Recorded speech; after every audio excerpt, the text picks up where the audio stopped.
Les habitants de mon pays ont désespérément besoin de la paix. Mais comment construire la paix sur des fausses communes? Comment construire la paix sans vérité ni réconciliation? Comment construire la paix sans justice ni réparation?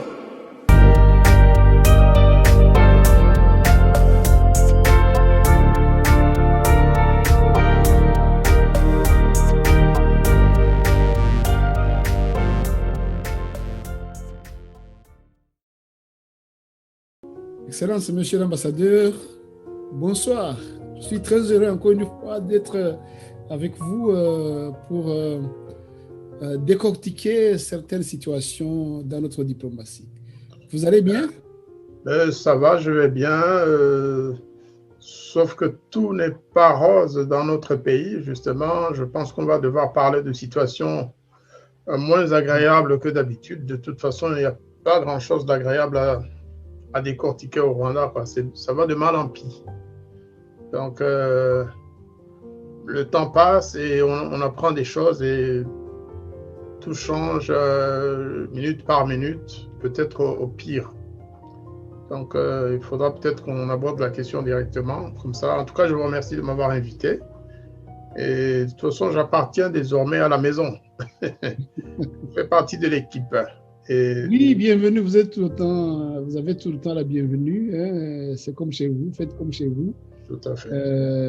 C'est la radio des Rwandais. Radio Urumuri, c'est la radio des Rwandais. C'est pas seulement pour vous, je ne le dis pas seulement pour vous. Tout Rwandais qui veut vraiment parler, qui a quelque chose au cœur, nous l'accueillons et nous lui donnons le micro, la caméra, pour disons, faire bénéficier aux autres ce qu'ils pensent, ses idées. Voilà, c'est une radio donc ouverte à tous les Rwandais, même aux non-Rwandais. Voilà, vous dites... Ce qui nous concerne pour notre émission, c'est ouvert à tous les francophones. Bah oui, voilà. Bonne précision. Voilà, donc, comme vous le disiez, on va aller tout de suite au sujet.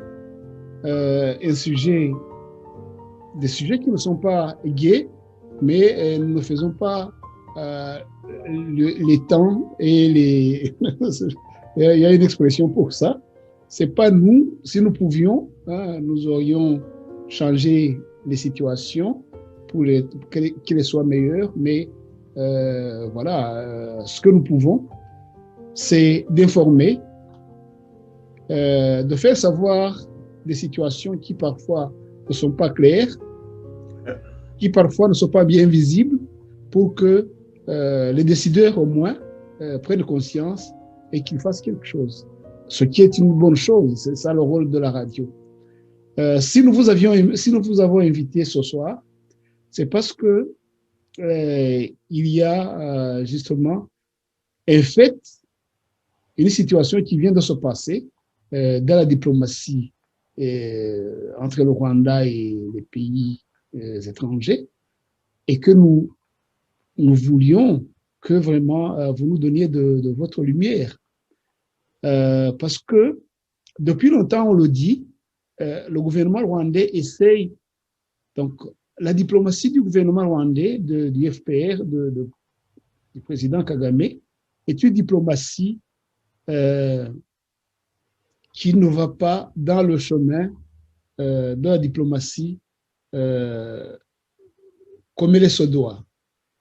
Parce que c'est une diplomatie qui est jonchée de coups bas, de chantage, de méthodes plus mafieuses que diplomatiques, réglementaires. Alors, on l'a dit, moi, je suis en Belgique, hein, au siège de la radio Urumuri. Le gouvernement belge a été 1000 fois averti des escadrons de la mort qui sont envoyés ici sous le couvert de la diplomatie, ici en Belgique, ici à Bruxelles, et qui font, d'ailleurs, même les journaux d'ici l'ont écrit, hein, parce que nous informons les journaux d'ici, les télévisions d'ici, les officiels d'ici, quand nous avons les faits, et voilà, et les journaux aussi répercutent notre message. Pour entrer dans le sujet, vraiment, est-ce que, monsieur l'ambassadeur, la diplomatie du Rwanda peut-il gagner? J'ai parlé de la Belgique, vous savez, le Canada, d'autres pays. Donc, un peu partout, est-ce que la diplomatie telle que le fait le gouvernement rwandais de Paul Kagame, est-ce vraiment une diplomatie digne d'être appelée diplomatie, ou alors on pourrait lui trouver en tout cas un autre nom qui conviendrait mieux, monsieur l'ambassadeur? Écoutez, c'est difficile à dire. En tout cas, ça lui réussit. La manière dont Kigali procède, lui réussit parce qu'il utilise tous les moyens, il utilise la pression, il instrumentalise le génocide des Tutsis, il utilise des moyens, en fait, internationalement illégaux, le terrorisme, le kidnapping, les assassinats à l'extérieur, et le monde regarde, y compris les grands pays dits démocratiques.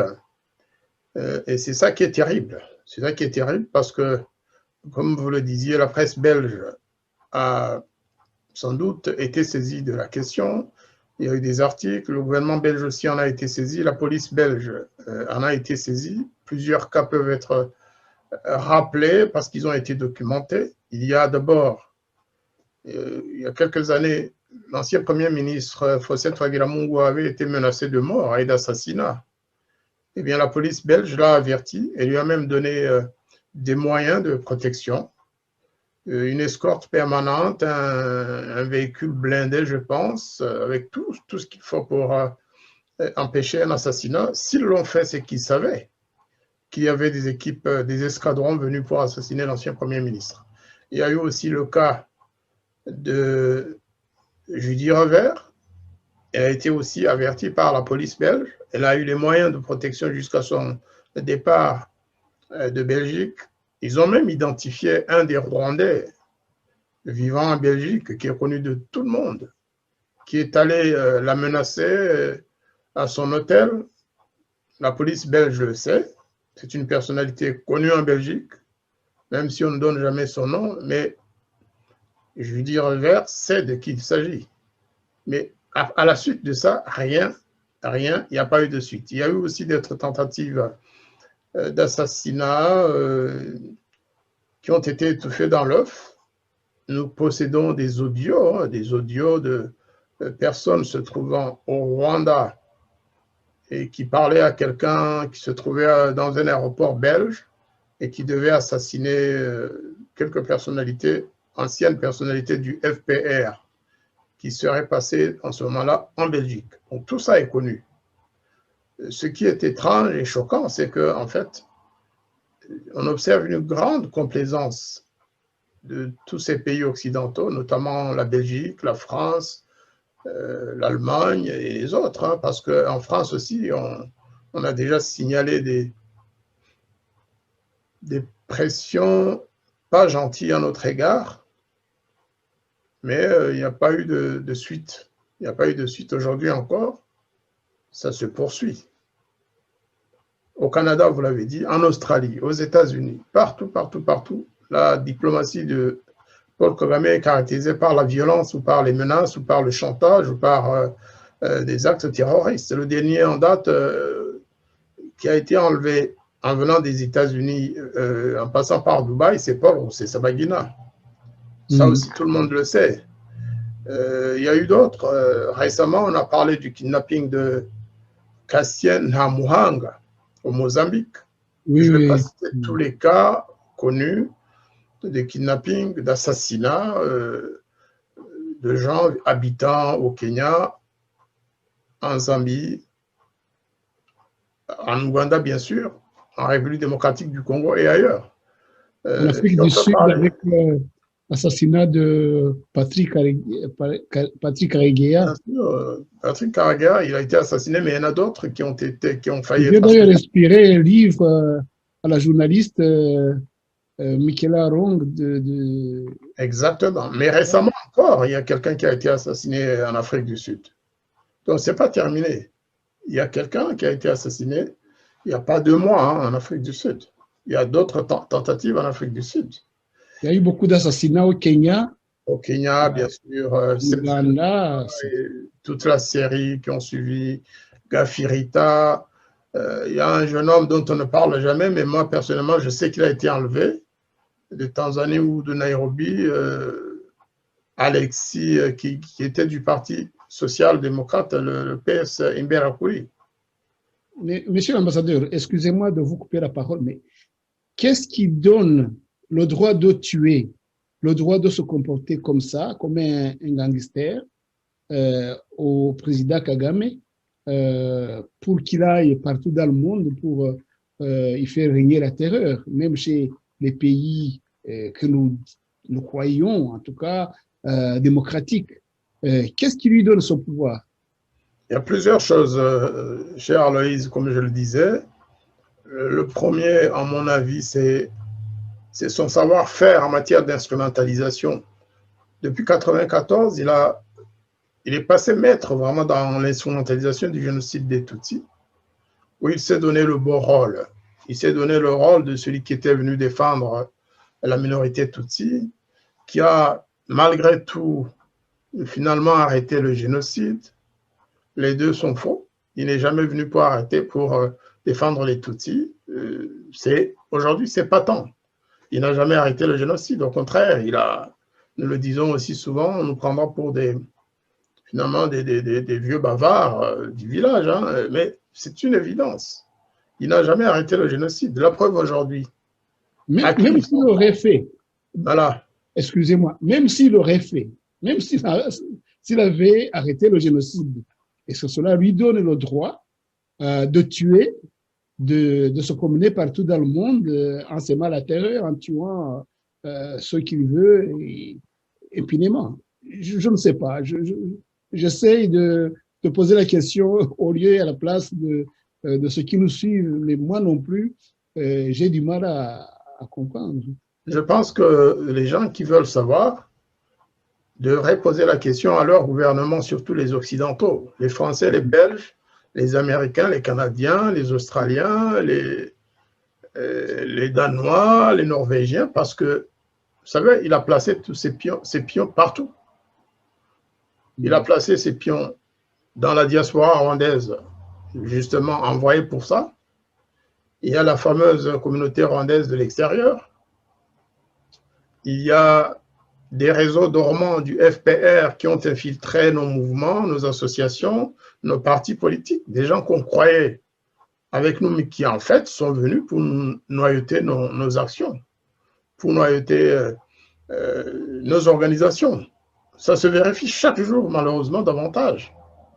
Des gens qui travaillaient avec nous au quotidien et tout d'un coup, ils se lèvent pour défendre les positions, le droit du FPR de nous assassiner, ou demander carrément qu'on vienne nous assassiner à l'étranger.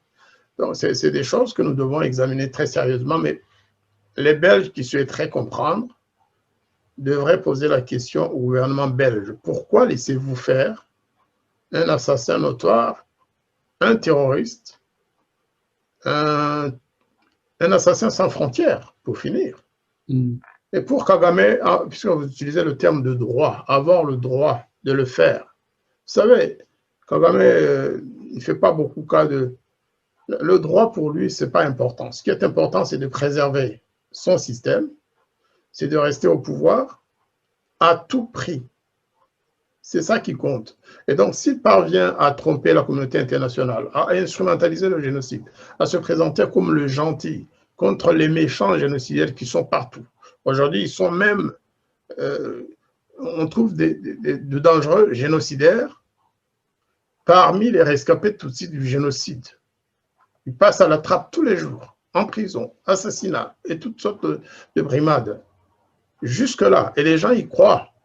Les gens pensent que vraiment, Aimable Karasira, qui croupit maintenant en prison, qui est malade, les gens croient que Karasira serait un dangereux terroriste, un négationniste. Il nous appartient, je pense, nous, communauté rwandaise, soucieuse du changement dans notre pays, il nous appartient de changer de mentalité. Je crois sincèrement que les Rwandais devraient comprendre et les pays dans lesquels nous partenaires vivons. du Rwanda, hein, vraiment, parlons vraiment de diplomatie. Les pays partenaires du Rwanda devraient changer aussi de comportement parce que vous parliez tout à l'heure que les populations devraient essayer, demander que le gouvernement soit vigilant par rapport à la diplomatie rwandaise. Mais ici en Belgique, justement, nous avons fait tout ce que nous pouvions pour influencer l'Assemblée et le Sénat. Tout dernièrement, il y a même le groupe écolo qui a fait ce qu'on appelle la question au gouvernement. Donc, à propos de ces escadrons de la mort, j'ai ici un article, je vais vous le montrer, où justement ce groupe écolo demande que vraiment on soit vigilant par rapport aux escadrons de la mort. Je ne sais pas si vous voyez bien l'article. Donc, la Chambre des représentants, questions et réponses écrites numéro 55-51, escadron de la mort rwandais en Belgique. Donc, c'est quelque chose qui a été fait par le groupe écolo, représenté par Samuel Tchogolati, que je connais bien. Donc, au vice-premier ministre, ministre des Affaires étrangères, donc, il demandait des questions au gouvernement sur les escadrons de la mort rwandaise. Vous voyez, c'était en juin 2018, où Guy Rapaille, c'était un ancien président du comité R, ce comité d'espionnage, a déclaré que les services belges ont été informés de l'existence d'escadrons de la mort rwandais en Europe. En juin 2019, dans une déclaration à la Livre Belgique, le lieutenant général Claude Van Voorde, il faudrait que j'aille doucement, patron du service général des renseignements et de la sécurité, a placé le Rwanda aux côtés de la Chine et de la Russie dans le top des priorités du renseignement militaire belge. Plusieurs incidents inquiétants se sont en effet déroulés ces dernières années, lors desquels la responsabilité des escadrons de la mort rwandais en Belgique a été pointée du doigt par les victimes. 1. Quelle est la nature exacte de l'ingérence des dits escadrons de la mort rwandais en Belgique? 2. Quelle politique mène le service fédéral, c'est le gouvernement belge, le service fédéral donc, des affaires étrangères, pour lutter contre les menaces des 10 escadrons de la mort rwandais en Belgique? 3. Des mesures ont été prises, plus particulièrement vis-à-vis de l'ambassade rwandaise à Bruxelles? Une question. 4. La Belgique a-t-elle fourni, et si oui, dans combien de cas, tels que celui de Juderiva, dont vous parliez tout à l'heure, continue-t-elle de fournir la protection rapprochée à des personnes critiques envers le régime du président rwandais Paul Kagame en Belgique? 5. Question 5. Quelles actions la diplomatie belge a-t-elle entreprises vis-à-vis du Rwanda pour investiguer les morts suspectes des ressortissants belges Thomas Ngeze et Peter Jan Stylens en 2018 en Afrique du Sud? 6. La diplomatie belge a-t-elle pris des mesures particulières lors des 3 dernières visites du président rwandais Paul Kagame, dont la dernière date de juin 2019, suite aux incidents et plaintes pour agression, menaces ou vandalisme déposés par certains Belges d'origine rwandaise? 7. Question 7.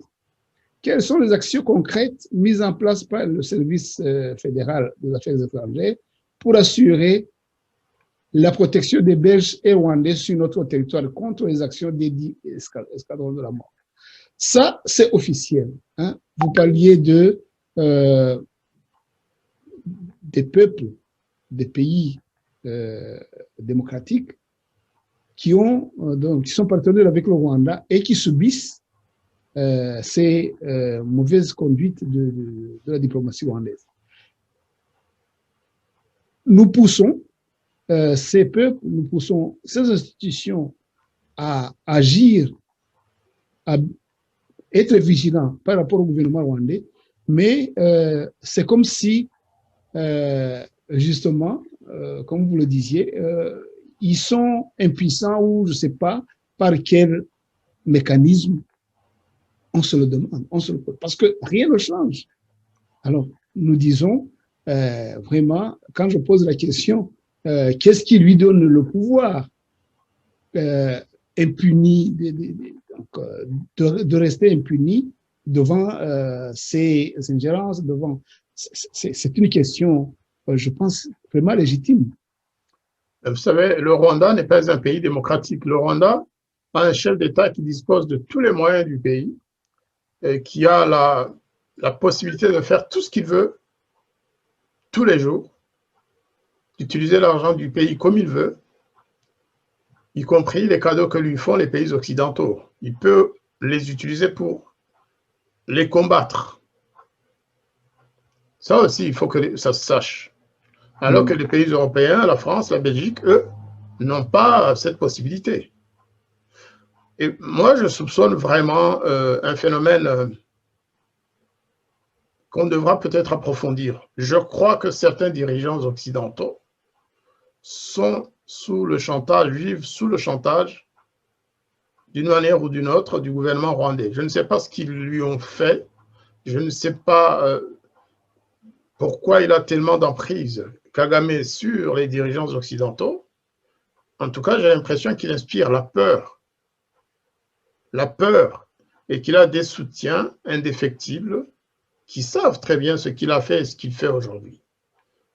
Si je ne parle que de la Belgique, je peux vous donner la liste d'une dizaine de personnalités de premier plan qui appartiennent à l'un ou l'autre parti politique, qui travaillent officiellement, c'est connu, pour le régime de Paul Kagame. À l'Union européenne, la même chose. En France, récemment encore, vous avez vu quand même comment il s'est comporté à Paris et après à Kigali, comme un terrain conquis. Il y a des personnalités très très puissantes en France qui sont derrière Paul Kagame, d'une manière et pour des raisons qu'on ignore. Des personnalités de premier plan. Donc tous ces gens-là constituent une coalition, un mur de protection. Aux États-Unis, ça commence à diminuer, mais avant, vous savez, quand Paul Kagame avait un petit souci, il prenait son téléphone, il appelait Bill Clinton, il appelait le mania, j'oublie souvent son nom, enfin plusieurs, hein, il y en a plusieurs, qui protègent Kagame comme jamais, qui sont prêts à tout.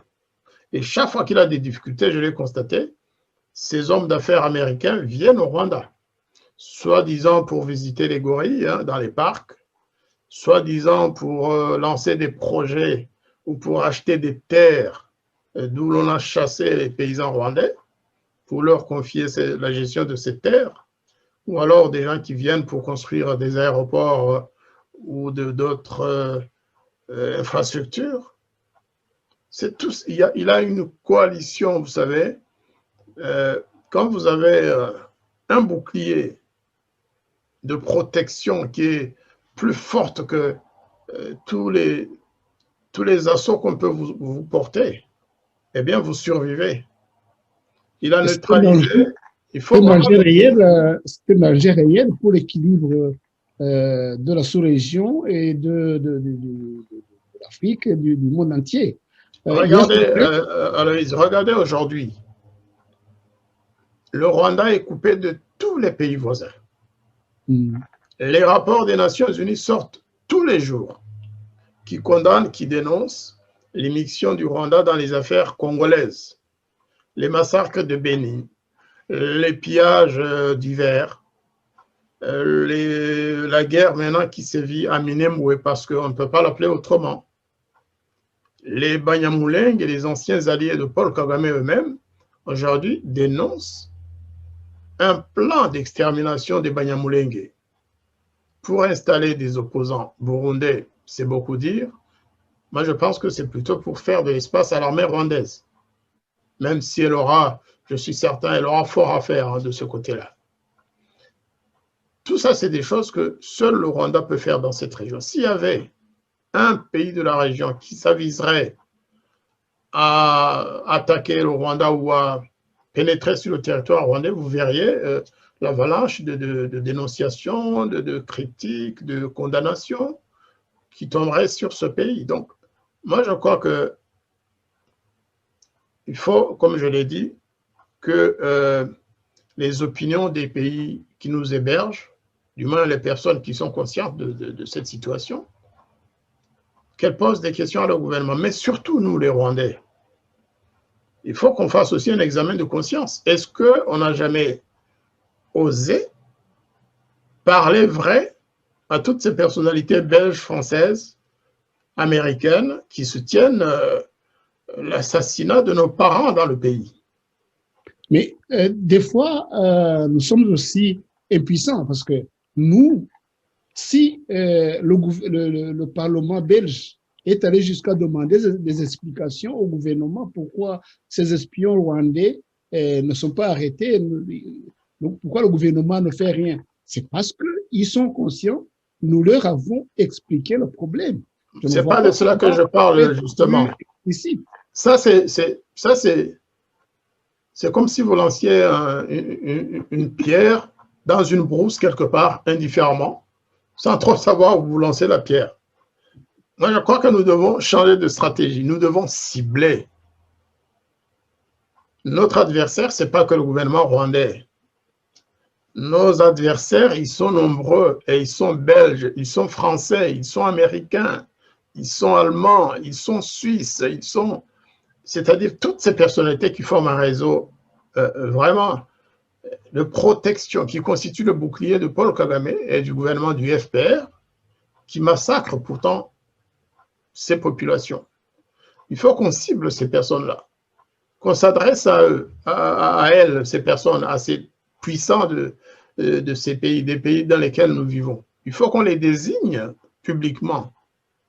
Parce que ça aussi, il y a des personnes qui n'aiment pas être désignées publiquement dans l'opinion nationale. Il faut qu'on le fasse, il faut vraiment qu'on le fasse. C'est très dangereux. C'est se mettre en danger par rapport à ces gens-là qui sont quand même puissants, par rapport à ces entreprises, mais il faut qu'on le fasse. Une autre chose, je pense, nous devons de plus en plus marquer notre fermeté, parce que nous recourons toujours à des moyens pacifiques. C'est très bien, hein? Moi je suis un pacifiste né, tout le monde le sait. Mais je crois qu'il y aura un jour, un moment, où les Rwandais devront penser à utiliser d'autres moyens que la diplomatie classique. Parce qu'après tout, les lois internationales sont claires. Lorsqu'une population est malmenée, assassinée, persécutée, chassée de son pays, vous savez, elle a aussi le droit de recourir aux mêmes moyens que le pouvoir. Je ne vais pas proposer qu'on fasse la guerre à notre pays, non. Mais il faudra que les pays qui nous hébergent, les pays amis de la région, comprennent qu'à un moment donné, il faut aussi accepter que les Rwandais, que la population rwandaise, que le peuple rwandais est un peuple constitué d'êtres vivants qui ont des droits et qui devraient disposer de droits de se défendre. En 90, le FPR a attaqué le Rwanda. Nous, on ne le ferait pas parce que ce n'est pas dans nos objectifs. Les pays de la région, certains se sont coalisés pour l'aider, hein, surtout le pays sont venus les troupes du FPR. À un moment donné, il faut que les pays de la région comprennent que pour la sécurité de la région, pour la sécurité de chaque pays de la région, pour la sécurité des populations rwandaises elles-mêmes, il faudra comprendre que tout passe par peut-être un changement à Kigali, pacifique ou autre. Mais il faudra que ça change. Il faut vraiment que nous puissions mobiliser le monde, bien sûr en restant pacifique, mais en disant que cette alternative ne devrait pas être, je disais, exclue. Ce n'est pas possible que les Congolais doivent toujours subir Hein? La diplomatie, non, non, moi je suis diplomate, mais la diplomatie, elle peut être musclée. Vous savez, les Congolais, ils subissent depuis 30 ans, depuis 27 ans. 27 ans indirectement, 94, mais depuis certainement 25 ans des assauts, des évasions, des assassinats sur leur territoire, et dont beaucoup sont inspirés par le gouvernement rwandais actuel. Mais il faudra qu'un jour, les gens comprennent que les Congolais peuvent en être fatigués et répondre par les mêmes moyens que le gouvernement rwandais. Il faudra le comprendre. Regardez ce que le gouvernement de Kagame est en train de faire, des provocations qui s'adressent spécialement à l'Ouganda, mais aussi au Burundi. Je ne veux pas me mêler de leurs affaires, ils savent, ils maîtrisent leur défense, mais en ce qui concerne les Rwandais, il faudra que le monde finisse par accepter que les Rwandais devraient aussi disposer du droit de se défendre par les mêmes moyens que leur gouvernement dont le gouvernement se sert pour les traquer partout dans le monde, pour les assassiner dans le pays et pour faire ce qu'il est en train de faire aujourd'hui. Cela va peut-être nous amener d'ailleurs à l'actualité. À l'actualité, nous parlons, bien sûr, tout à l'heure, nous avons surtout évoqué les actes de terrorisme et de persécution de la communauté rwandaise vivant à l'étranger. Mais ce qui se passe maintenant au Rwanda est insupportable et c'est très inquiétant. C'est très inquiétant. On va peut-être avoir le temps de parler de... C'est un autre pan des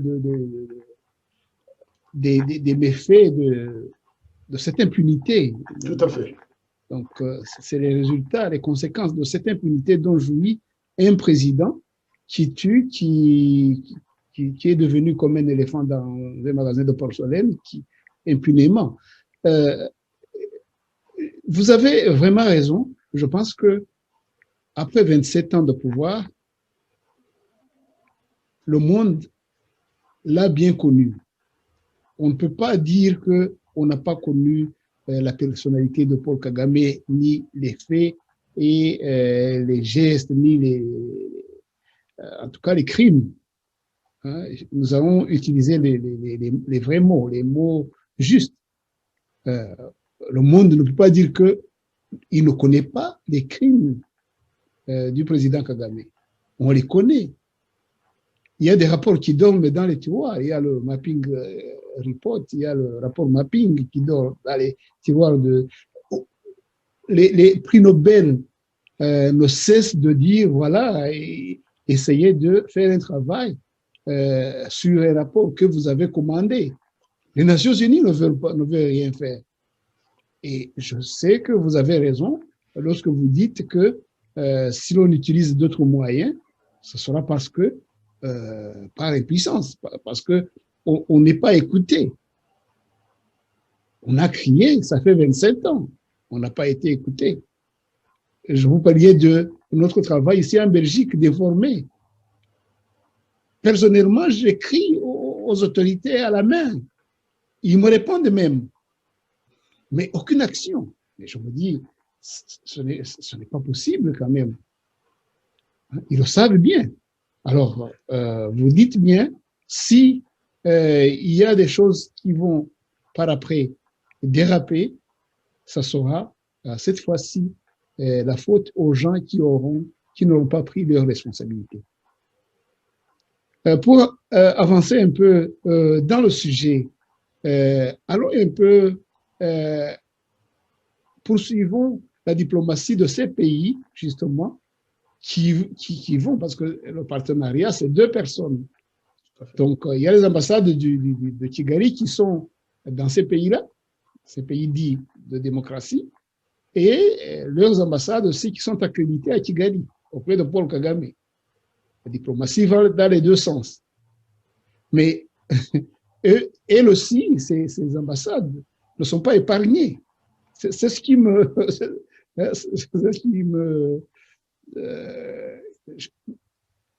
c'est ce qui fait que je me pose vraiment plein de questions à propos de ces pays qui se disent démocratiques, qui se disent exemplaires pour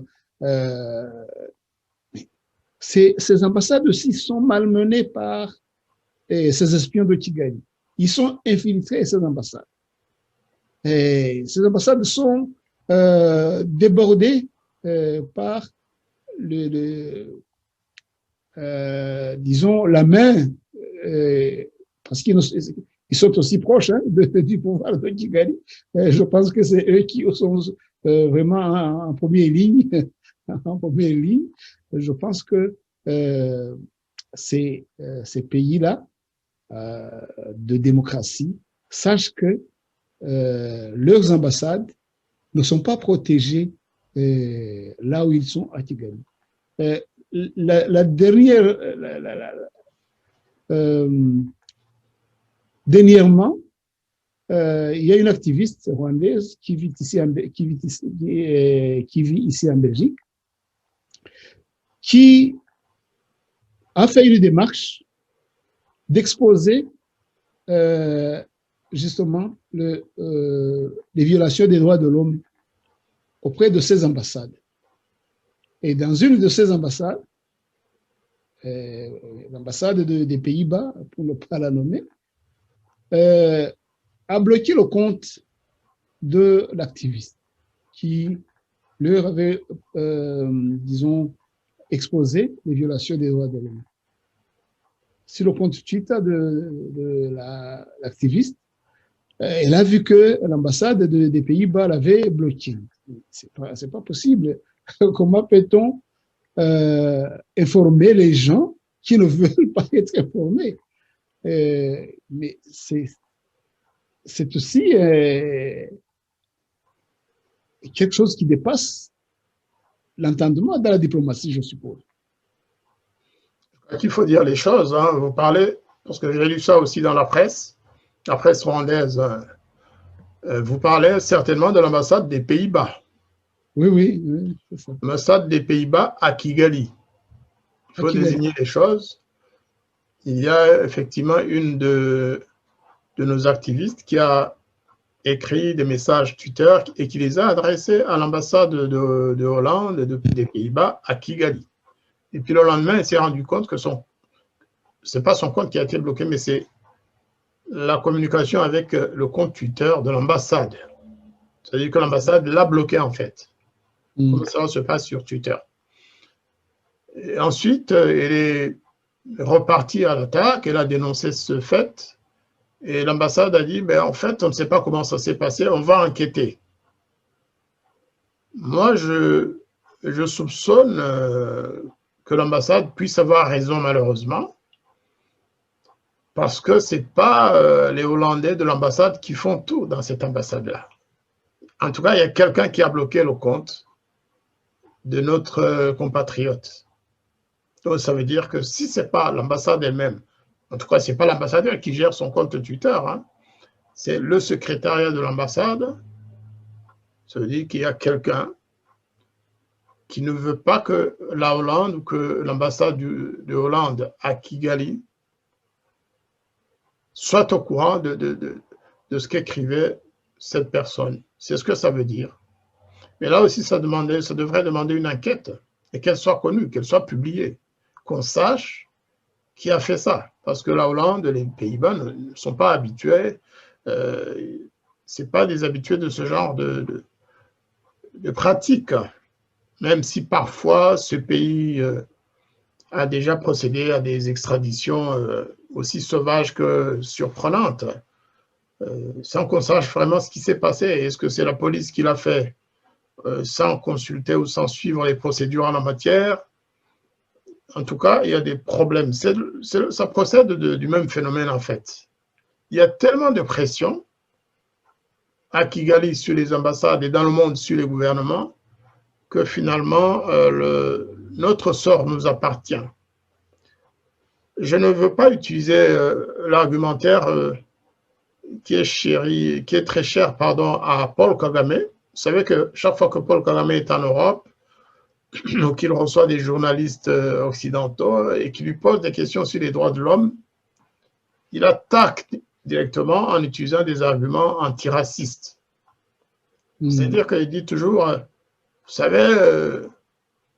c'est pas parce que nous sommes africains que vous devez nous demander des comptes. C'est un argument de faiblesse, en fait. Hein. Il y a beaucoup d'Africains qui utilisent cet argument, mais c'est un argument qui n'est pas honnête.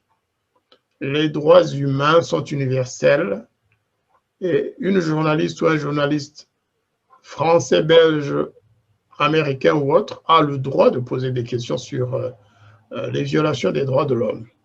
Mais je vais, pour une fois, utiliser cet argument aussi, et dans l'autre sens.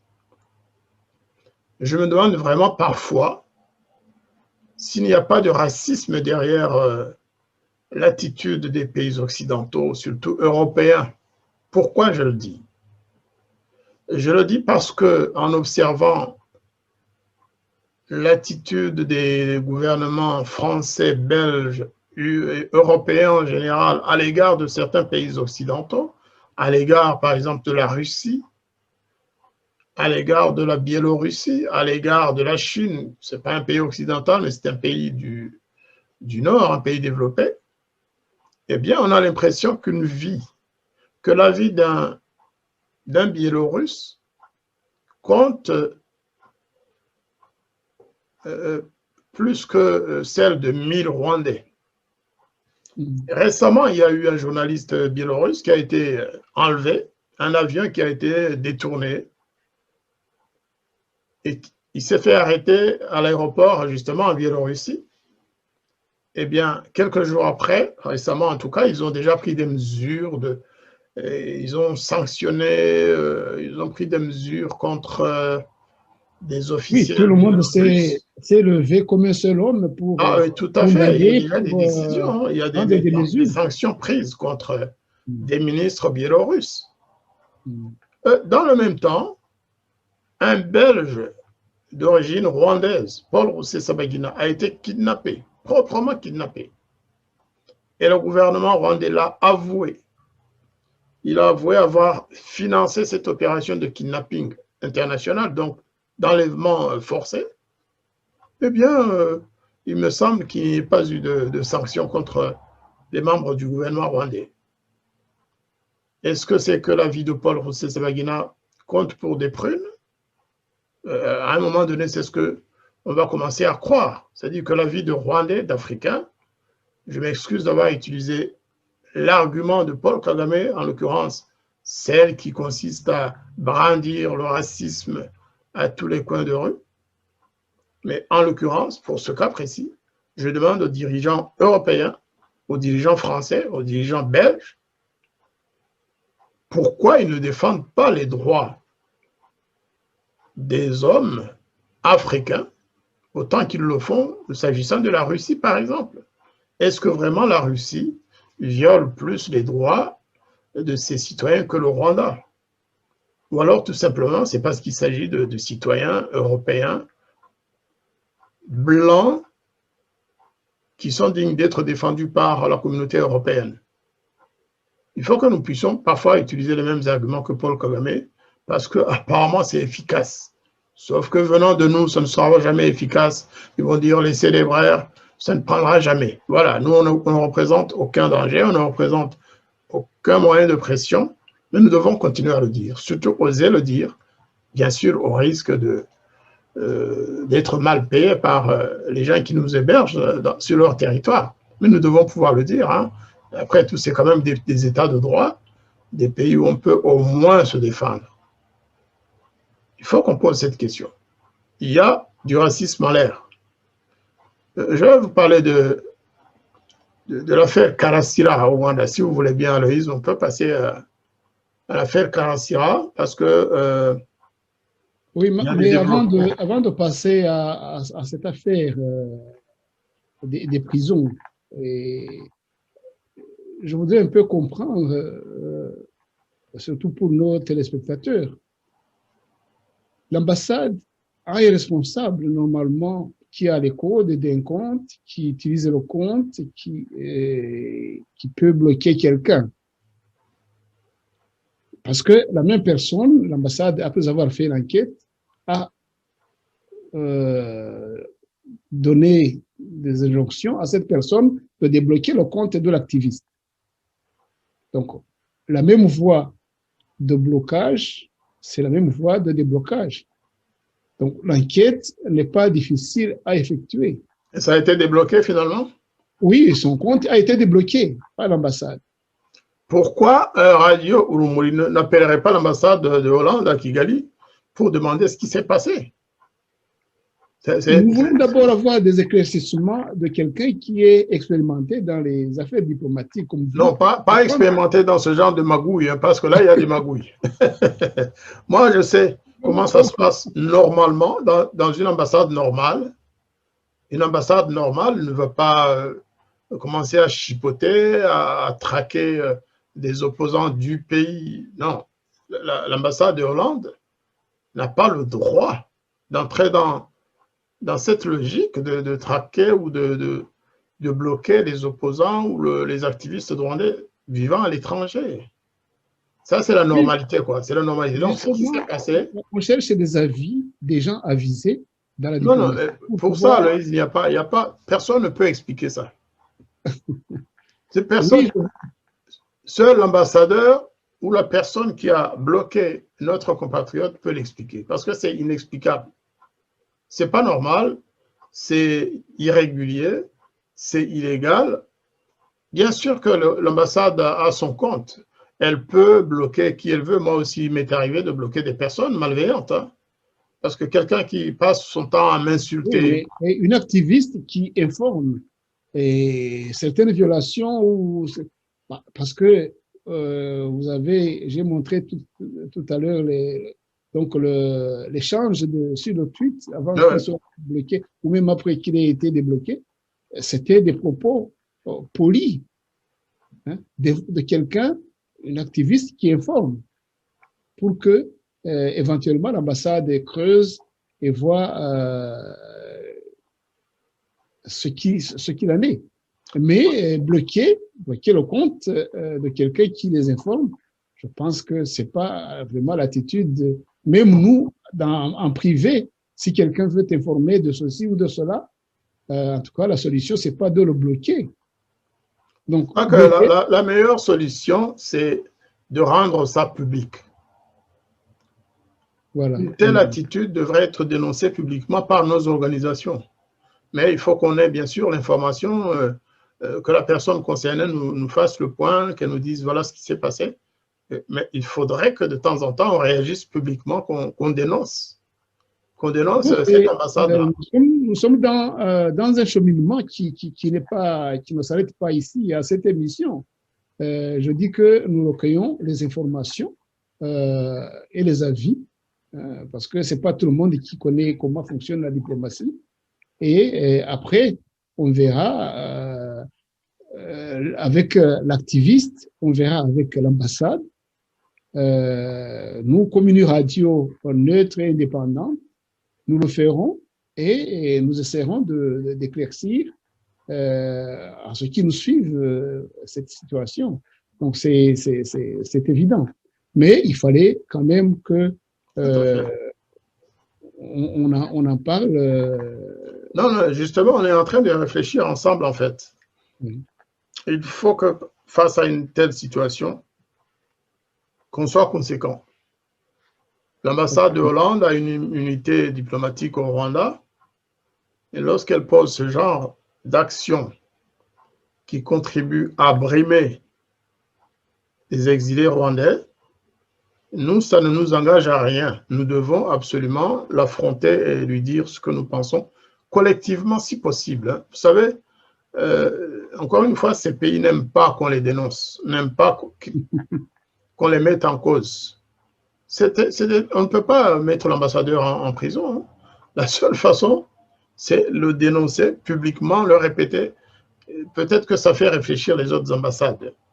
Un ambassadeur qui représente son pays et qui contribue à soutenir finalement ou à appuyer la politique du pays de résidence dans la traque, dans le harcèlement, dans la persécution de ses compatriotes, de ses concitoyens à l'étranger, cette ambassade-là, elle réfléchira 3 fois avant de recommencer.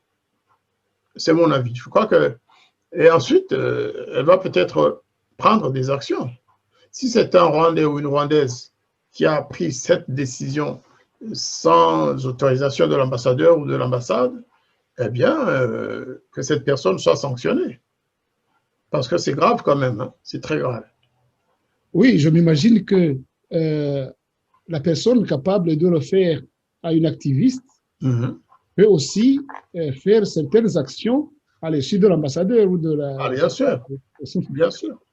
À l'encontre d'autres pays ou d'autres diplomaties. Et je pense que c'est un danger qui peut aller jusqu'à causer vraiment graves incidents diplomatiques. Tout à fait. Alors, je me dis que il faut que les ambassades accréditées à Kigali puissent prendre la mesure de cet acte. La dernière fois, je vous ai parlé du cas de l'ancien secrétaire d'ambassade, du premier secrétaire d'ambassade de Belgique, c'est-à-dire la personne chargée des renseignements au sein de cette ambassade. Vous savez qu'il a été expulsé du Rwanda. Ils ont trouvé un moyen de le présenter autrement. Et le premier secrétaire d'ambassade de Belgique a été expulsé après l'assassinat de Kizito Mihigo. Pourquoi? Moi, je savais que ça allait se passer. Parce qu'il n'a pas compris qu'autour de lui, au sein de l'ambassade, il y avait des agents des services de renseignement rwandais. Et qu'il observait et qu'il faisait des rapports. C'est le dernier diplomate occidental, après l'ambassadeur, ou plutôt un autre diplomate américain qui avait aussi Kizito. C'est le premier secrétaire d'ambassade occidental qui est resté le plus longtemps dans son bureau avec Kizito Mihigo. Plus d'1 heure, m'a dit. Donc, son expulsion était prévisible. À partir du moment où on m'a dit que Kizito était mort, personnellement, j'ai compris que la visite qu'il avait eue chez le premier secrétaire d'ambassade, il était pour quelque chose. Et ce n'est pas la première fois. Vous savez, dans les ambassades, il y a toujours des agents. Hein. Si vous êtes une ambassade rwandaise à Bruxelles, si vous avez des employés belges, ou même dans le personnel rwandais local, hein, vous pouvez être sûr qu'il y a quelqu'un qui travaille probablement pour les services belges. Et donc, en ce qui concerne Kizito, il y a un Rwandais ou une Rwandaise, plutôt une Rwandaise d'ailleurs, de l'ambassade qui a signalé. Kizito avait peur que ça ne se fasse. Ambassadeur, excusez-moi encore une fois de vous couper et la donc, parole. Le rôle d'une ambassade, normalement, et parlons des ambassades aussi de ces pays de grande démocratie, dans des pays africains, dites est-ce que le rôle de l'ambassadeur, d'une ambassade, c'est pas aussi de braquer les yeux sur les attitudes d'un gouvernement auprès desquels ils sont? Parce que s'il y a des violations des droits de l'homme, l'ambassade doit savoir, doit regarder, doit même dire quelque chose à ces gouvernements. On en parlait avec l'ambassadeur français qui vient d'être affecté à Kigali, monsieur Lanfray, Antoine. Il doit braquer les yeux sur l'attitude et les comportements d'un gouvernement auprès duquel il est affecté. Comment il se comporte par rapport aux droits de l'homme, comment il se comporte.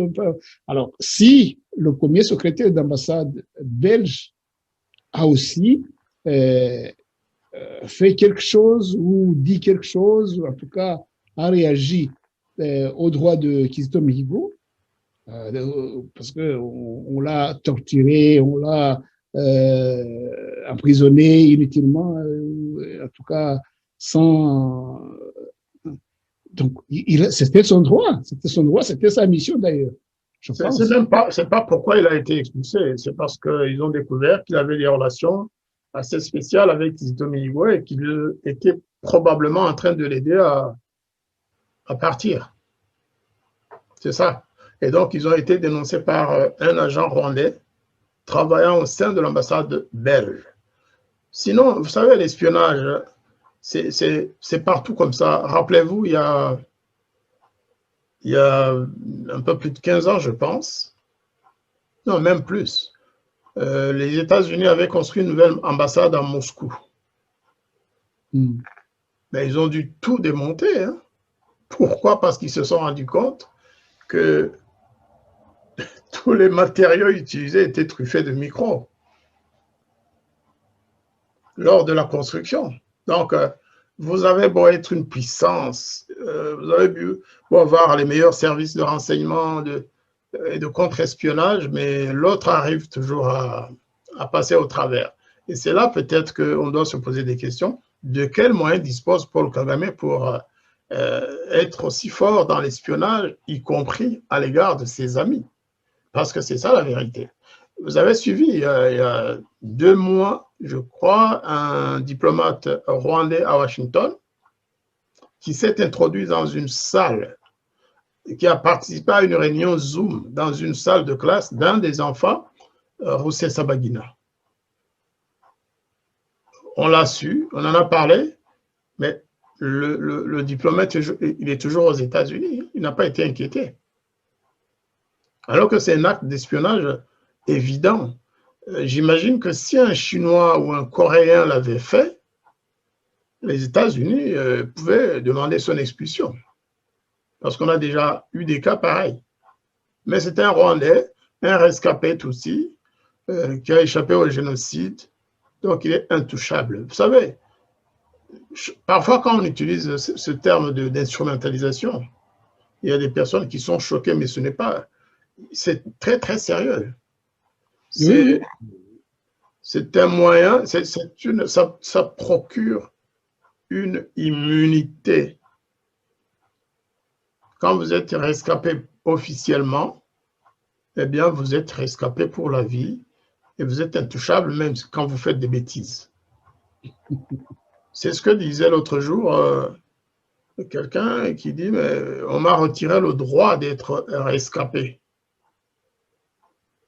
Ouais, Karasira n'est plus rescapé. C'est un négationniste alors que ses parents, sa famille a été tuée pendant le génocide par les mêmes qui ont assassiné les Tutsis de son village, mais il se fait que son père et sa mère ont été, eux, assassinés par les troupes de Paul Kagame. À partir de ce moment-là, on lui retire le droit d'être un rescapé du génocide des Tutsis. Je voudrais justement faire le pont.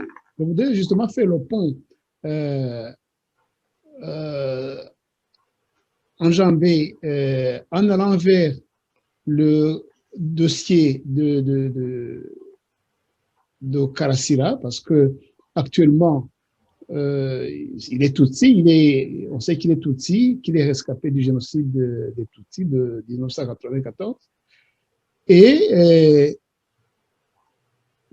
qu'on a privé de ce droit d'être rescapé, parce que le FPR a tué ses parents. Donc, c'est un rescapé. En fait, on peut dire un rescapé du FPR, du génocide ou des tueries du FPR. Il est doublement rescapé parce qu'il a échappé au génocide des Tutsis et il a échappé aussi à l'assassinat de ses parents par le FPR. Voilà. Donc, il est rescapé des deux côtés, mais il n'avait pas le droit de dire, parce qu'il a utilisé sa chaîne YouTube pour dénoncer que le FPR a tué ses parents et que c'est pour cela que le FPR ne veut pas qu'il soit parmi les rescapés du génocide. Donc, le fait d'avoir exprimé cela, ça lui a valu toutes les foudres du monde de la part du FPR, jusqu'à ce qu'aujourd'hui, il est en prison. Et pas en prison, parce que on n'a peut-être pas eu les moyens de le faire taire définitivement quand il était encore libre, mais voir comment on l'a jeté dans un cachot qui était infesté, entre guillemets, du Covid-19, où la totalité de ces gens qui étaient dedans étaient atteints du Covid-19, c'est qu'on l'envoyait, on savait bien qu'on l'envoyait donc, à une mort probable. Donc, c'est ça, le Covid. Alors, on se dit, mais ça, on ne peut même pas dire que c'est un coup bas, c'est plus que ça, c'est un comportement, justement, d'un gouvernement sur lequel les ambassades devaient braquer les yeux.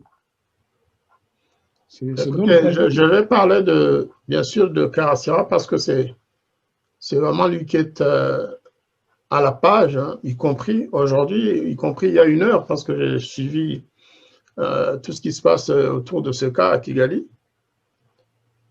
Moi, je vais carrément accuser le gouvernement rwandais, le régime de Paul Kagame. Je vais le dire.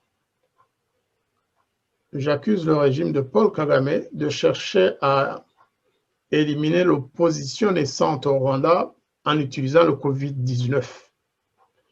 Vous venez vous-même de dire que Aimable Karasira a été mis dans un cachot où il y avait d'autres prisonniers, mais déjà malades du Covid. Et le gouvernement le savait, la police rwandaise le savait. Elle ne peut pas prétendre l'ignorer. D'autant que des anciens résidents de cette prison ou de ce cachot ont prévenu officiellement la police. Moi, j'ai vu des tweets, des gens qui disaient, vous savez, j'étais en prison et en sortant de prison, nous étions plusieurs à nous rendre compte que nous étions malades du Covid. Et un qui a dit même qu'il y avait plus de 120 personnes, 120 malades du Covid. Moi, j'ai eu aussi des informations, des renseignements venant de Butare, un gardien de prison qui m'informait que dans la prison de Karubanda, qu'il y avait déjà plus de 80 morts de Covid. Mais on ne le dit pas. Le gouvernement se contente de recevoir des aides, des millions de dollars, mais ne soigne pas les prisonniers. On les laisse mourir. Et justement, là où le vent blesse, c'est que toutes les personnes qui ont été arrêtées récemment, dont Aimable Karasira, parce qu'il n'est pas seul, hein. Nous sommes braqués sur Aimable Karasira parce que nous le connaissions. Mais il y a d'autres jeunes qui ont été déplacés de leur prison ou de leur cachot pour être mis dans des cachots où le Covid-19 est présent. Je ne sais pas si vous le voyez, mais j'ai mis à l'écran le tweet d'un certain Shema Ramiro. Moi, je n'ai pas osé prononcer son nom, parce que je me suis rendu compte qu'après avoir écrit ces tweets, c'est un tweet qui est public. Quelqu'un a bloqué, oui, tout à fait, mais quelqu'un a bloqué son compte aussi. Tout à l'heure encore, avant de venir, j'ai essayé d'y accéder, je n'arrive pas. Alors qu'avant, j'ai accédé. Donc, c'est que la police a dû... mais disons que, comme vous dites, alors ils disent, est-ce que vous êtes au courant que le commissariat de Rwezamenyo regorge de cas de Covid? Nous sommes un groupe de personnes qui ont été là récemment. Et une fois sortis, presque tout le monde a été testé positif. Pourquoi envoyez-vous toujours des personnes en bonne santé à cet endroit? Et il n'est pas le seul à l'avoir dénoncé parce qu'il y en a d'autres. Il y a un autre qui, lorsque j'ai lu ses autres tweets, lui n'est même pas un opposant. Je ne sais pas pourquoi il était en prison, mais il dit que c'est un rescapé, qu'il est fidèle au pouvoir, mais qu'il a été interné dans un cachot de malades de Covid. Alors, ce que nous pensions va probablement arriver. Vous savez qu'aujourd'hui, Aimable Karasira devait justement comparaître devant le tribunal. Et je crois que c'est hier ou avant-hier, le procureur général ou le procureur de la République a annoncé que Aimable Karasira ne pourrait pas être présent au palais de justice parce qu'il était atteint de Covid. Donc là, au moins, c'est sûr. Selon le procureur de la République, Aimable Karasira est atteint de Covid. Or, en entrant, le jour de son arrestation, il ne l'avait pas. S'ils se sont empressés de le dire, et de le dire publiquement, c'est qu'ils savent que Karasira n'est pas en bonne santé. J'ai eu la confirmation avant de venir à cette émission que des membres de la famille de Karasira avaient officiellement l'autorisation de lui rendre visite aujourd'hui. Eh bien, ils sont allés à 2 reprises à l'hôpital. Et chaque fois, ils se faisaient balader, ils attendaient pendant des heures. À la fin, la première fois, on leur a dit, écoutez, vous pouvez partir et revenez. Et quand ils sont arrivés à la maison, on les a rappelés. Et le même scénario s'est passé. Et donc, toute la journée, ils ont essayé de voir Karasira et n'ont pas pu. Heureusement qu'il y a un témoin. Il y a un témoin qui parle, il y a un témoin qui s'exprime, qui a fait des vidéos pour annoncer cette malencontreuse visite à Karasira. Eh bien, c'est notre camarade Sylvain Moïserois qui était de l'équipe qui a voulu voir Karasira. Ils ont passé la journée à aller et à venir, et à la fin, à l'hôpital, on les baladait et ils n'ont pas pu voir Aimable. Pourquoi ne montre-t-il pas Aimable à sa famille, alors qu'ils ont annoncé qu'il avait le Covid? Vous croyez qu'il y a lieu de craindre pour sa vie? Ah ben oui, ben oui. En tout cas, à supposer même qu'il s'en sorte, ça veut dire que l'hôpital ne voulait pas qu'on le voie dans l'état où il était aujourd'hui. C'est sa famille, hein, avec un ami, Sylvain Moïserois. C'est un ami à Aimable Karasira. Ils ont même fait des émissions ensemble. Donc moi, je suis très inquiet. En soi, même s'il s'en sortait. Même s'il s'en sortait, il a été atteint de Covid en prison. Oui, l'acte de l'envoyer à un endroit dangereux, oui, et potentiellement mortel par un gouvernement qui est considéré comme envoyer quelqu'un qui est considéré comme un opposant, donc quelqu'un qui est critique à ce gouvernement. Je pense que c'est une responsabilité qui incombe vraiment à ce gouvernement. C'est délibéré en plus, c'est délibéré puisqu'il savait que le Covid était, que cette prison, ce cachot, ou qu'il était infesté de Covid. Il le savait. Alors, il y a autre chose, moi, qui m'inquiète. Je soupçonne le gouvernement sincèrement d'avoir de mauvaises intentions à l'égard des opposants qui sont en prison. Au départ, je pensais, mais je n'osais pas m'y accrocher. Regardez Paul Rusesabagina. On lui a collé 2 personnes qui passent la nuit avec lui. Il ne les connaît pas, hein. Mais subitement, on a introduit 2 personnes dans sa chambre, en prison, qui passent les nuits avec lui, mais qui disparaissent le jour. Paul Rusesabagina ne les connaît pas. La même logique qui les incite à vouloir tuer Aimable Karasira par le Covid, pourquoi ça ne serait pas utilisé contre Paul Rusesabagina d'une manière invisible? On fait venir des gens qui sont déjà malades de Covid, qui passent la nuit avec Paul Rusesabagina, et puis le lendemain, pour éviter éventuellement une visite qui permettrait de les identifier, parce que c'est ça. Le jour, il est seul, Paul. C'est la nuit que ces gens viennent dormir dans la même pièce que Rusesabagina. Mais le jour, ils disparaissent.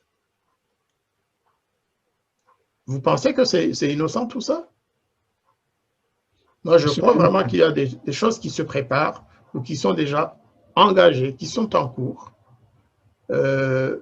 Aujourd'hui, le Covid-19 peut remplacer le poison qu'utilisent certains gouvernements pour tuer. Mais le secrétaire, monsieur l'ambassadeur, le secrétaire général des Nations Unies l'a dit, l'avait pressenti et a mis en garde tous ces gouvernements, disons, de dictateurs, disons les choses par leur nom. Il a mis ces dictateurs en garde. Il a dit, vraiment, il ne faut pas que le Covid soit instrumentalisé pour se débarrasser de ses opposants. Je vous mets l'article sur votre écran. Vous pouvez le lire avec moi. C'est Antonio Guterres qui pointe la dictature mise en place sous prétexte du Covid dans nombre de pays. Donc, c'est en février de cette année. Ça fait quelques mois. Hein. Eh bien, il a mis la puce à l'oreille de nos dirigeants rwandais. Ils ont compris qu'on pouvait utiliser le Covid pour éliminer l'opposition. On ne peut pas savoir, mais on pourrait dire aussi qu'il a voulu prévenir.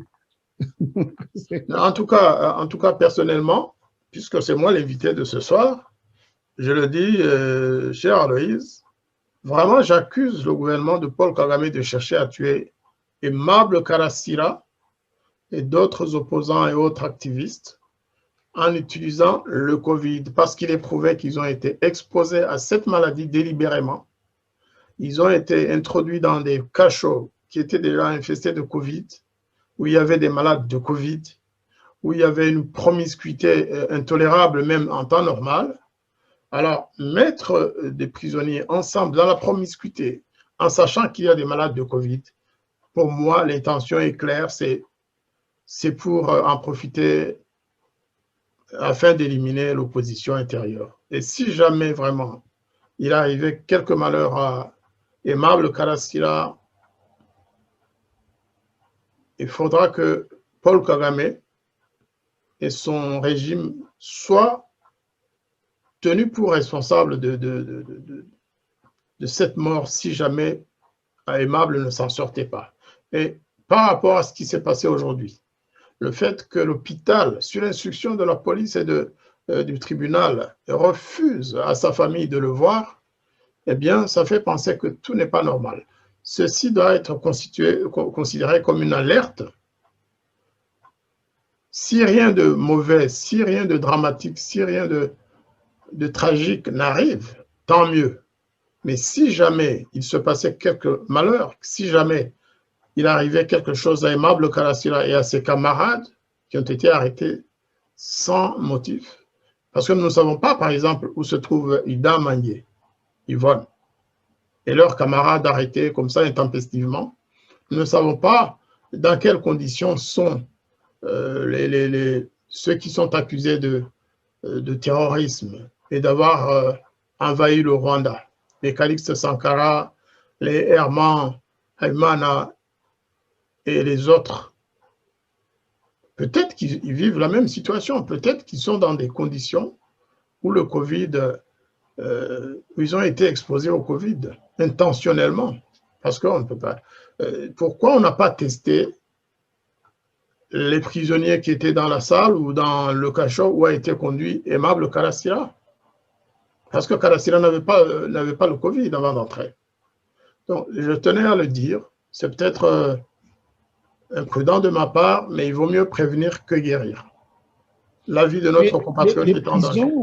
Les prisons, ainsi que les cachots, tous les témoins disent qu'il y a vraiment des milliers de morts qui sortent.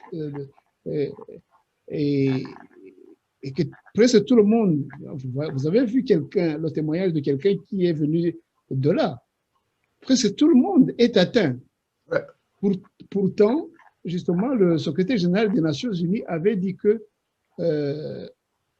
relâche toutes les personnes qui étaient en prison sans un grave crime.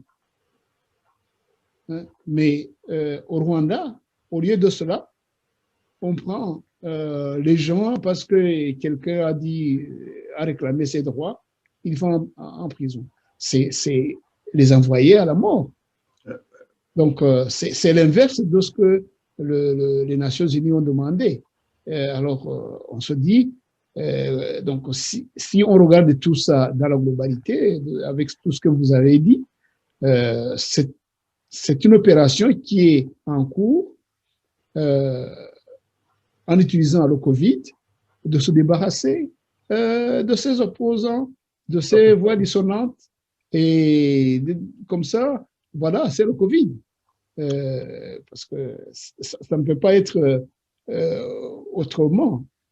Au moment où la démarche devait plutôt de sortir les gens, donc essayer de les soigner et les sortir des prisons, parce que là, il y a danger réel. Tout le monde est atteint. Donc la démarche devait être de sortir les gens et les soigner. Maintenant, on fait l'inverse. On amène les gens sains pour les faire contaminer à l'intérieur des prisons. Ça, c'est criminel. Non, c'est criminel, c'est criminel. Et j'espère qu'ils ne diront pas qu'ils ne savaient pas, parce qu'ils savaient et ils savent. Si le procureur a fait une déclaration publique officielle pour parler du cas de Aimable Karasira, c'est qu'il a pris ses responsabilités. S'il a refusé, ou si la direction de l'hôpital a refusé à sa famille de le voir, alors que la famille avait pris rendez-vous pour voir Karasira, eh bien, c'est qu'ils ont des raisons de le faire. S'il arrive quelque chose à Aimable Karasira, il faut vraiment que le président Kagame prenne ses responsabilités. C'est pas possible. C'est pas possible. C'est un acte criminel qu'ils sont en train de poser. C'est une opération d'élimination systématique des opposants. Le cas de Karasira, nous l'avons appris rapide parce qu'il devait comparaître devant le tribunal. Mais qu'est-ce qui est arrivé aux autres? Tous ces jeunes qui ont disparu, soi-disant, mais qui sont dans des prisons ouvraires, est-ce qu'ils sont encore en vie? Est-ce qu'on ne les a pas exposés au Covid de la même manière qu'on l'a fait pour Karasira? Eh bien, disons-le, répétons-le, et portons des accusations parce que trop, c'est trop. On ne peut pas continuer à regarder Paul Kagame assassiner nos petits frères, nos sœurs, impunément, comme ça. Je pense que, comme ma voix commence à bloquer un peu, je vais peut-être vous demander l'autorisation de partir. Non, on était à la fin de notre émission, mais on ne partirait pas sans que je vous demande quand même de faire une petite conclusion concernant ces diplomates auxquels Radio Rumuri va certainement envoyer cette émission et leur demander de tenir compte des recommandations, des mises en garde qui sont contenues dans notre émission. En espérant qu'ils ne vont pas bloquer la radio. Ils ne vont pas bloquer notre radio, ça c'est sûr, mais ils peuvent utiliser d'autres moyens pour ne pas écouter. Ils vont bloquer les audios que vous allez leur envoyer ou les images. Hein. Moi, je suis d'avis qu'il faudrait envoyer cette émission, ou écrire en tout cas, aux ambassades des pays qui apportent de l'aide au gouvernement rwandais pour combattre le Covid. Ça, c'est un. Les États qui soutiennent d'une manière ou d'une autre le régime rwandais, c'est-à-dire les États-Unis. Nous avons la chance d'avoir un ambassadeur américain qui parle, paraît-il, le Kinyarwanda. S'il marque autant d'intérêt à vouloir apprendre notre langue, j'espère qu'il a autant d'intérêt à aimer le peuple rwandais. L'ambassade de Belgique, l'ambassade de France, même si M. Hanfray n'est peut-être pas encore là, mais nous devons vraiment, vraiment, vraiment nous adresser aux diplomates étrangers à Kigali en leur demandant de commencer à considérer que les Rwandais sont des êtres humains, qui ne sont pas à Kigali pour Paul Kagame, que c'est pour promouvoir la coopération entre leur peuple et le peuple rwandais. Ce n'est pas l'amitié ou le copinage entre chefs d'État. Ils ne sont pas là pour ça. Maintenant, est-ce qu'ils vont nous écouter? Je ne sais pas, mais nous devons faire notre devoir et surtout appeler le gouvernement rwandais à ses responsabilités en matière en ce qui concerne ce qu'ils sont en train de faire là. Parce que nous sommes au courant, nous avons en plus des gens qui nous informent au Rwanda. des militaires, les gardiens de prison qui sont là, qui nous disent dans telle prison, il y a eu 80 morts la semaine dernière de Covid, mais on continue à faire venir les gens. C'est vraiment criminel et que les diplomates étrangers, surtout occidentaux, les Africains, vous savez, ils ont déjà leurs problèmes chez eux, mais il y a des pays africains qui ont pris tout ça au sérieux et qui réagissent de temps en temps. Mais les Occidentaux doivent savoir que l'argent, les moyens, les aides qu'ils versent au Rwanda ne doivent pas servir à opprimer la population rwandaise. Parce que c'est aussi prendre des responsabilités énormes. Vous savez, il y a des pays qui sont accusés d'avoir fait ceci, de n'avoir pas fait cela au Rwanda, d'avoir abandonné le Rwanda au plus fort du génocide en 1994, d'avoir pris part à ceci ou à cela. Il ne faudrait pas que demain, des pays soient accusés d'avoir financé l'élimination de l'opposition via le Covid, alors qu'ils sont en train en même temps d'envoyer des doses de vaccination au Rwanda, des médicaments, d'envoyer ceci. Et dans le même temps, les moyens qu'ils reçoivent, que Kigali reçoit, ils les utilisent pour tuer sa population. De soutenir une soi-disant justice qui est utilisée pour opprimer les gens, les envoyer en prison. Exactement. De les tuer par le Covid. C'est pas une justice, c'est un outil de massacre. Et c'est soutenu par les Néerlandais, les Hollandais, les Pays-Bas, c'est soutenu par les gouvernements, voilà, qui versent des millions, qui ne vont même pas soutenir cette justice, mais plutôt dans les poches sur des comptes du président. Il y a des comptes qui sont connus.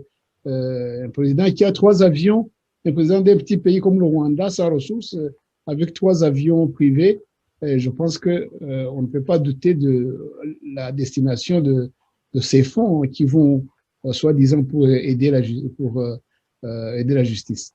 Merci, Excellence. Un dernier mot quand même pour, oui, allez-y.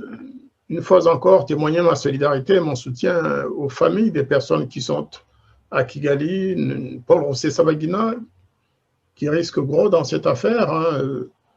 Il y a quand même une réquisition pour une peine de perpétuité. Sankara, Herman et tous leurs camarades.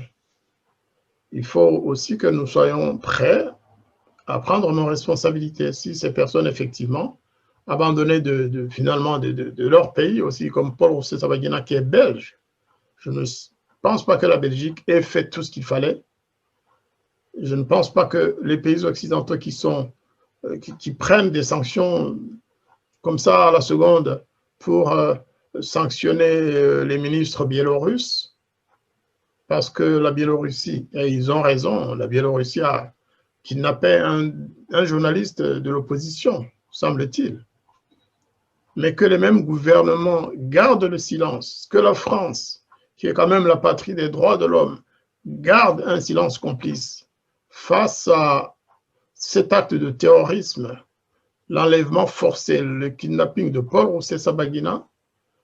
Il faut vraiment que pour une fois, il nous écoute. Paul Rusesabagina qui va être condamné très très probablement parce que le président Kagame l'a demandé et il l'aura, condamné à perpétuité.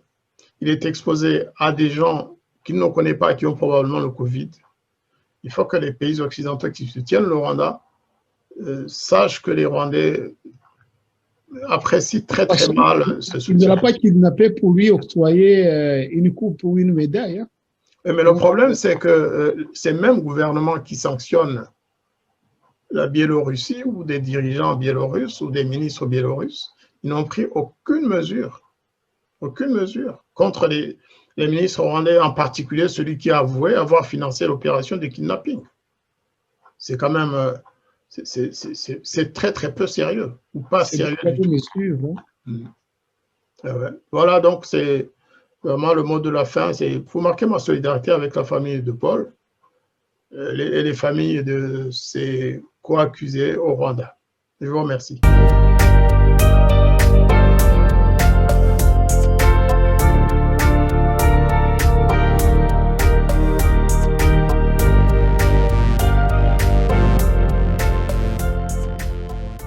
Les habitants de mon pays ont désespérément besoin de la paix.